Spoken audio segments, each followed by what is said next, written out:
one of the dedications on your record is to Mark Lanegan, who I know you've had a long relationship with and played on one of his early records. Maybe you could Yeah. talk a little about him and how that might have inspired the record, or just about the dedication. I think of my friends often, alive or dead, friends and family, and Mark, I dedicate because I want his memory I want the memory of him to continue going on, because those of you listening now who don't understand the depth of Mark Lanegan's catalog, and whether that's Mark Lanegan solo, Screaming Trees, Gutter Twins, Twilight Singers stuff. That stuff is like the missing link. And when I played on a record called Field Songs, and that was like in whenever that was, 99, 97. 98. I don't know when it came out. I think I played on it like it's 97, 98, Wow. maybe. I don't know. Yeah. But his first two solo records, that's when I kind of got into it. And I'm like, this guy with just an acoustic guitar and nobody's got his voice. There's few people, there's Iggy and there's Mark. There's some people that have that voice. It's like, Jesus, they can carry.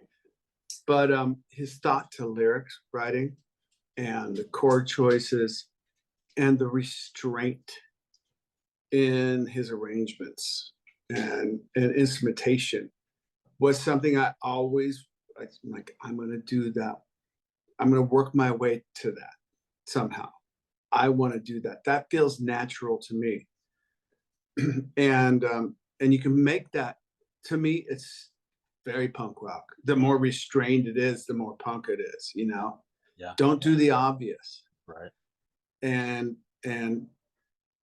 so Mark, I learned a lot from, and just the guy,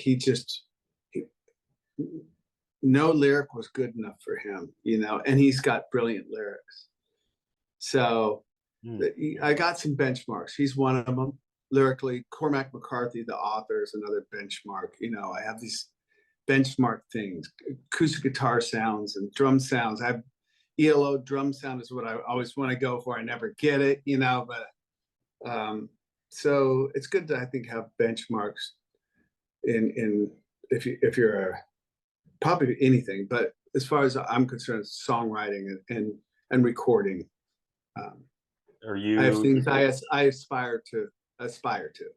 You said no lyric or nothing was good enough for Mark. Or how are you with your lyrics? Are you going back and revising, or are you? Oh, I revise. Oh my God. Oh yeah. Yeah. So I'll write a lyric. I'll get a thing and I'll write that lyric. I have a song that it's two, right?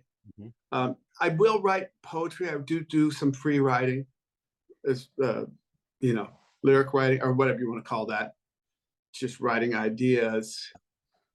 Sometimes I pull for that. I have it on my computer. Just all this if you read it, it looked like nonsense. To me, there's one piece and that led into that piece. But I'll write a lyric to a song, and then I'll come back to it. Just right as I'm starting to get ready to sing it, I'm like, nah, those words, no. Chop, what do you, I'll like beat myself up. That is the worst line ever. You just did that so it rhyme with this other line. And so I'll hack it down.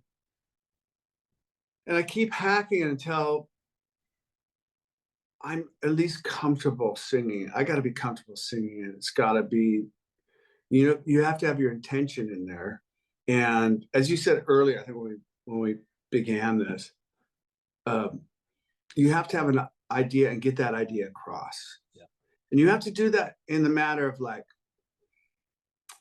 24 to 32 lines, something like that. I don't know what it is. Who counts? But so you want to get a whole almost book idea through in this one song.